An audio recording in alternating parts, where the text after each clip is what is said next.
wanted us to reflect back a little bit over what God's been teaching us. And so if you look, we have some slides of some of the stuff that God has been teaching us through this series. Maybe God spoke to you through Elisha and the time that he had where he was this angry guy, but he was transformed into a well of compassion. Maybe the Lord spoke to you about that. You have this fatal flaw of anger, and you know it. But the Lord used Elisha anyway. In the midst of it, he started to transform him as he used him. Maybe it was that one phrase that lady who lost her son as Elisha's ministering to, she says, all is well. Maybe for you, that was your takeaway where you just say, you know what? Even when all is not well, all's well because God's got this. Maybe that was the thing of how God ministered to you. Maybe it was through Gideon. In the story of Gideon, he was this fraidy cat, so scared of everything and everyone. But the Lord took him, as afraid as he was, and as many times as he said, you're going to have to show me again, God. You're going to have to prove me you're in this. As many times as it took, God showed him. And over, he transformed him from a man of fear to a mighty man of valor. Maybe it was Elijah.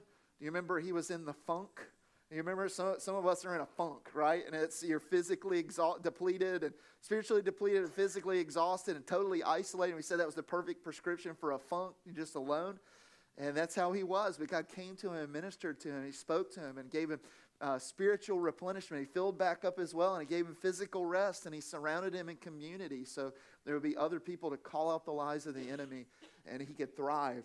Maybe for you it was Jonah. We talked about the prejudice that he had. He actually thought he deserved God's grace and forgiveness no matter what he did. But other people didn't deserve God's grace and repent, even if they had repented, even if they had lamented over their sin, they didn't really deserve the same grace that he thought he did. And we talked about how that's the heart of pride, and that's the heart of prejudice, right? Maybe it was Abraham and his doubts. We know Abraham is this great father of faith, but so many times over and over, he trusted his own plan rather than God's promises. Maybe that's you. Maybe you find yourself walking through a season of doubt, and you're saying, can God even use me? I'm not even sure that God is working out his master plan in and through me. Are you sure that God can use me? I want to tell you, God used Abraham, even in the midst of his doubt. He went on to transform him to become the father of faith. Maybe for you it was Noah. Remember he had that one word, discipline. It was discipline before the trial, discipline during the trial, discipline not so much after the trial, right? When things had subsided, and he gave himself permission. Maybe that's you. Maybe you've started to give yourself permission where God would say, use caution. But God took him and used him, even as a guy who got drunk. Like the Lord still took him, even in the midst of his flaw, in the midst of his undiscipline and permission, and God used him to be the father of the rest of humanity. Maybe for you it was Samson. Last week we talked about pride, and believing that you are more or you deserve more because of who you are or what you have. What position you hold. That was Samson. He thought, I'm God's guy. I'm God's messenger. So I can get out of it. His tagline was, I got this. Right? And we talked about how that's the heart of pride. Even on his deathbed, as he pushes the pillars down, he wants revenge. It's all about him. God, do this because they took my eyes. But God takes even this prideful guy, and he was able to begin a great work in the midst of it. We talked about last week about if we confess our pride, maybe we don't just get to begin. Maybe we get to complete the work that God has for us, right? And so I was thinking about the midst of these things and in the context of the Lord's Supper. And I love this verse from John chapter 13. We always talk about the meal, but we don't talk about what happened before the meal. And so I'm just going to read these verses very quickly to you. This is, I'm not going to preach on it, but I just want to read the context of what happened before Jesus broke the bread and before he took the wine and he handed it to his disciples. Look what happens. John chapter 13. Now, before the feast of the Passover, when Jesus knew that his hour had come to depart out of this world to the Father, having loved his own who were in the world, he loved them to how? To the end. And so during supper, when the devil had already put it into the heart of Judas Iscariot, Simon's son, to betray him, Jesus, knowing that the Father had given all things into his hands, that he had come from God and was going back to God, he rose. He rose from supper.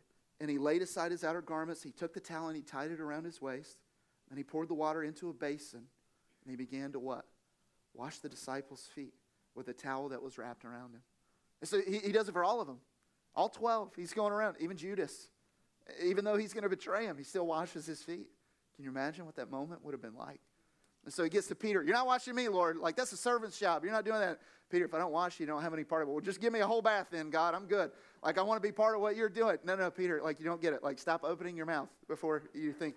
Like, we're not doing that. Like, that's Peter's fatal flaw, right? And so he said, just your feet, buddy. Like, that's all we're doing. And then he goes on to explain. Here's what he says, verse 12. And when he had washed their feet and put on his outer garments and resumed his place, he said to them, do you understand what it is that I've done to you? You call me teacher and Lord, and you're right, because I am. But if I, your teacher and Lord, have washed your feet, you also ought to wash one another's feet. For I've truly given you an example that you should also do just as I've done. Truly, truly, I say to you, a servant's not greater than his master, nor the messenger greater than the one who sent him. If you know these things, blessed are you if you do them. I'm not speaking of all of you. Read this with me. What does it say? I know whom I have. This statement is amazing. This totally goes to everything that we're talking about. Read this with me. What does it say again? I'm not speaking to all of you, but I know what? Whom I've chosen. I know whom I've chosen. Just think about that for just a second. And I'm telling you this now before it takes place, so that when it does, you'll believe that I'm he. Like, he goes around and he says, hey guys, like, I know you. Look at me. Look, this is so amazing. I know you. I know all of your fatal flaws. And I'm choosing you. Like, your fatal flaws don't scare me away. Like, I'm choosing you guys to be the 11 that take this message of who I am and what I'm going to do to the whole planet. Like, now, you guys, you ragtag bunch of fishermen guys, you like tax collector people, you Peter who constantly opens his mouth before he thinks, like, and then he thinks later.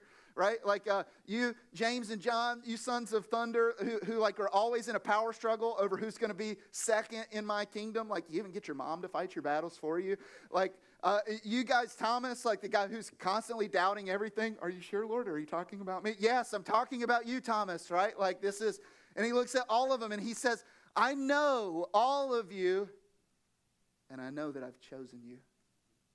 I've chosen you. I love that. In the midst of their flaws, he chose them and said, I'm going to use you to make my name known across the whole planet. And that's what he's done for each of you. And so today, we're going to do a little exercise before we take the Lord's Supper. And so here's what we're going to do. Everybody has a marker. You're sitting on it probably, if not. So just grab that, okay? Everybody grab your marker out. And we talked about 7 fatal flaws. And so I want you to pick one of these. That this is yours. This is your fatal flaw. And so I want you to write it on your hand. Okay, I'm going to read these out. You can look on the screen. Here's hands that are angry. That's you. That's your fatal flaw. Hands that are fearful. Like you're just continually living in this battle with fear. If you're in a funk, right? Maybe you're physically exhausted and spiritually depleted and totally isolated. That's you. Just put funk on your hand. Maybe it's not that. Maybe it's the next ones. Maybe it's prejudice. I deserve this, but they deserve that. Like, it doesn't have to be racial prejudice. It could be prejudice when you look around and you're like, well, of course I deserve God's forgiveness. I mean, you know who I am? I'm God's kid. Of course I deserve it. But you know what? They don't deserve it. No, you don't deserve it either. That's why it's called grace, right? Maybe it's doubt. You're just struggling with doubt, trusting your own plan rather than God's promises. Maybe it's being undisciplined. You had a season like you were really like this, like Noah, before the trial, during the midst of the trial, you were really disciplined, and now the trial's over, and just breathe a little bit. You've started to give yourself permission, and sin's starting to creep in. Maybe it's pride, and you just think, well, how dare they? I am better than them. I deserve more, right? Maybe it was my shower story last week with my kids, and my flaws of pride. Maybe that just showed you how prideful you are as well as me, right? But you write that down. So I want you to do this. Take this and write this down. This is your flaw. And then in just a second, Michael's just going to play softly on the guitar. And you didn't know that, but you are. And we're going to have just a few minutes of quiet reflection. Paul says, before you take the Lord's Supper, you should examine yourself. It's a time of examination. And so this is our examination. This is our fatal flaw. Anger, pride, fear, whatever. This is it. And here's what we're going to do. We're going to do the 2 sides first. I'm going to have the elders and the wives come up front. And instead of old-fashioned foot washing. We're going to have a new-fashioned hand washing. All right? And so here's what's going to happen. You're going to come up with your fatal flaw. And it's going to be right there where you can see it. And they're going to echo the words of Jesus to you as they wash your fatal flaw away. They're going to say, Jesus knows your flaw of pride, and he chooses you to make his name known. Jesus knows your flaw of anger, and he chooses you to make his name known. Jesus knows your flaw of prejudice, and he still chooses you to make his